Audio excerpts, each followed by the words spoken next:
trečiąją vietą. Dalyviai labai draskosi tiesiog dėl kokios pirmosios vietos.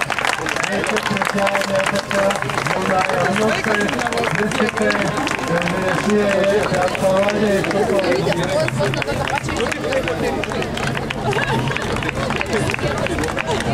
komandos daunavimo. Istorija irgi.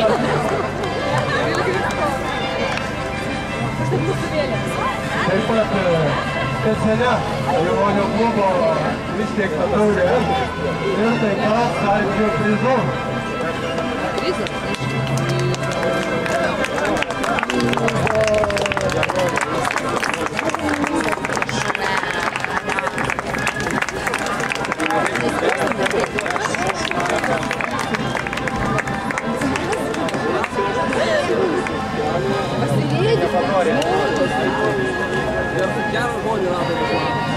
Mes prizininkų garbės tampa Palparo.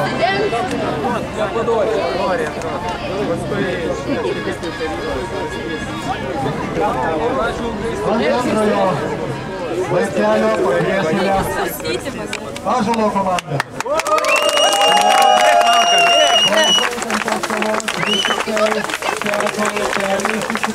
Komandos Vargalos varžovas.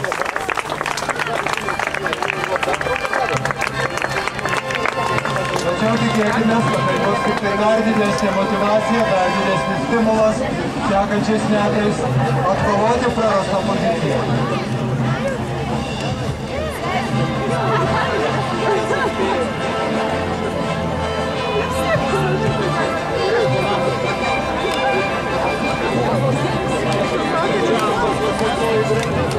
Komanda apdovanojama Lietuvos sporto federacijos diplomu, taip pat specialia taurė ir saldžiuoju prizu.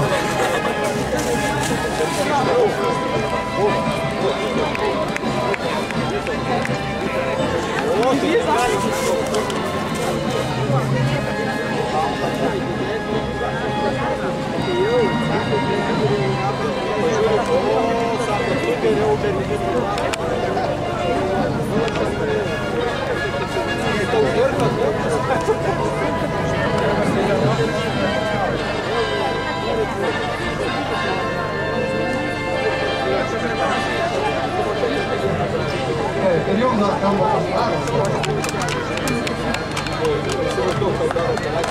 Na, o gausiausia pasiūlos aikštelė kviečiame Dainavos komandą.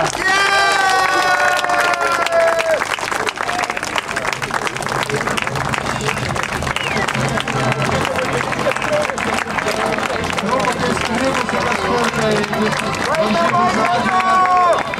Dainaviškai įsibėgėjo ir paskutinėme etape tiesiog išplėšė pergalę.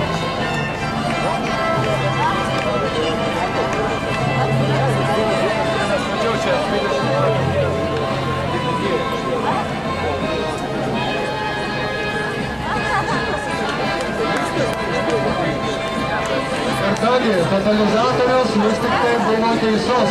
Dainava ir laimėjo.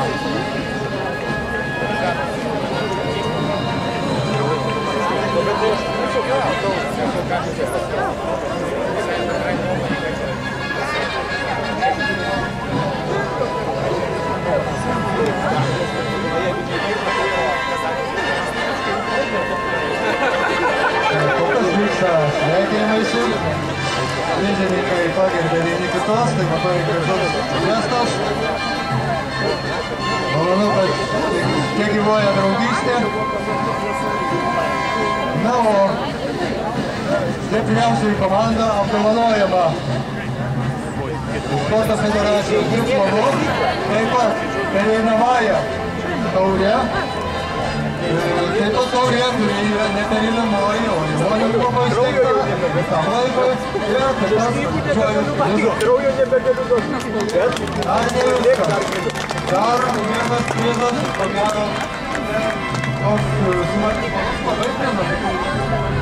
Aišku, nelenkė diplomą, ne? apsilenkė federacijos taurės, tačiau jis yra geras prizas. Tai yra 80 metų klubo taurės organizatorius.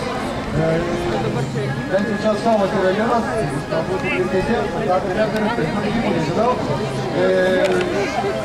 Matot, turi savo rankose čekį.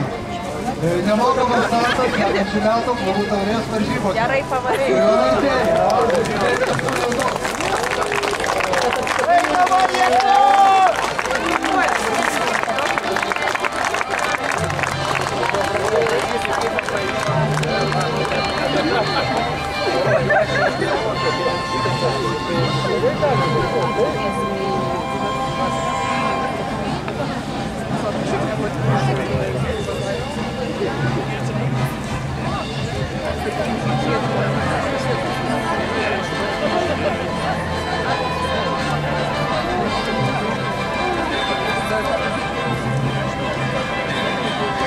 Taip ir aukštai iškeltas nešamas pats pagrindinis prizas. Pereinamoji taurė.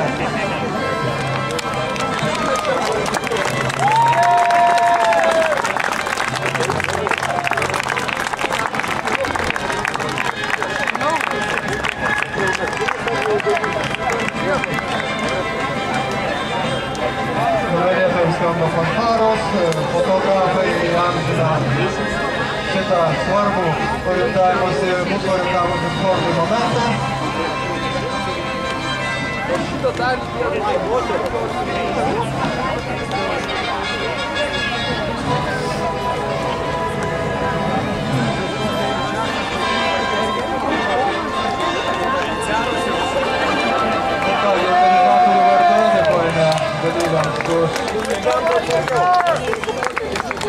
Dėkojame dalyviams už tikrai parodytą azartą, parodytą gražią kovą. Tikrai jūs buvote labai šaunus, mums padėjo oras, padėjo pakankamai gražus miškas, jau išėjęs po naktinę ir labai tikimės, kad jūsų pakankamai gera nuotaika, labai gera nuotaika, grįšite į namus. Ir